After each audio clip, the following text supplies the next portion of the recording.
execution, deliberate disarmament, and violent attacks were almost daily occurrences in our people's lives under the Ottoman Empire in the 17th, 18th, and 19th centuries.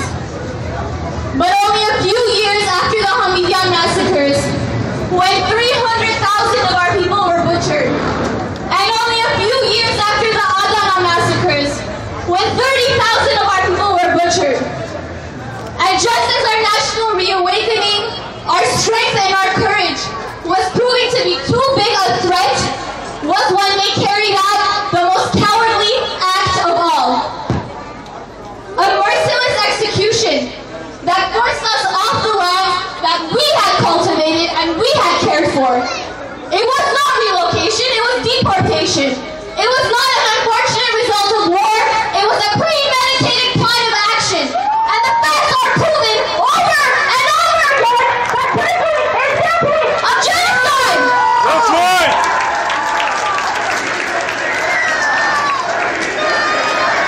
Turkey is guilty of genocide! Turkey is guilty of genocide! The Turkish agenda to rid the world of our people is evident from the inception of the Ottoman Empire to the establishment of the Turkish Republic, and it continues until this very day. It continues through a systematic denial of history for which millions of dollars are spent on lobbying efforts worldwide. It continues through blockaded borders to the east and west. It continues through the assassination of Hrant Dink. It continues through the imprisonment of any journalist daring to write about the Armenian Genocide in Turkey. It continues through the Sungay and Baku massacres because a peaceful and democratic process of self-determination was out of the question. It continues through constant ceasefire violations across the Karabakh border and innocent civilians in nearby villages. It continues through the incessant military threats of Azerbaijan. It continues through the recognition of Ramil Safarov as a national hero for axing to death Gurgen Margaryan. It continues through the ironic decision to name countless schools and countless churches after Talat Pasha, who was the mastermind of the Armenian Genocide. And it continues through the attack on Kesab 1 month ago, carried out by rebels escorted across the Turkish border by Turkish authorities, resulting in yet another displacement of our people. It's pathetic and sickening that a defining trait of Turkish existence is the incessant pursuit of Armenian extermination. Shame on Turkey! It's pathetic and sickening that a defining trait of Turkish culture is an impulse to destroy. Let this be a warning to all of humanity. The dangers posed by the Republic of Turkey is a threat to our global existence as a civilized people.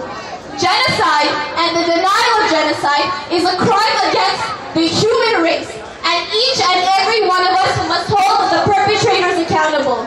Turkey must pay! Turkey must pay! Turkey must pay! Turkey must pay! Turkey must pay! Turkey must pay! Turkey must pay! Only a few days after the attack on Kesab, a video was released of the families who took refuge in a church in Latakya. This video was of over a dozen children in the courtyard of that church, holding hands in a traditional shurchbad, singing, dancing, laughing as their parents cheered them on.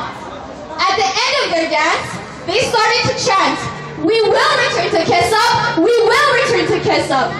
This is the spirit of the Armenian people, a spirit of survival, a culture of courage and continual rebirth. Because those children are right. We will return to Kesab, and we will return to Ani, and we will return to Mush, and we will return to Van, and to Gazan, and after years of a relentless desire to disrupt and destroy us, why shouldn't we be overcome with pride? We have not only withstood the brutality of massive empires, but we have never turned to evil. Wherever we have ended up in this world, we have only built and created. We are not at a standstill. We are not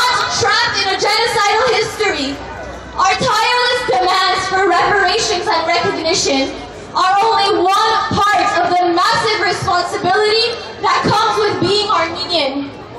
We are all here today because we are invested in making our people strong. We are invested in making our independent country strong so that nobody dare mess with us again. We do not have the luxury of being regular passive members of a nation. Each and every one of us needs to be fighters, needs to be soldiers of justice. So don't tell us we sound too idealistic. It's not our job to be level-headed. It's our job to be revolutionaries. Why? Because we belong to the Armenian nation. That's right!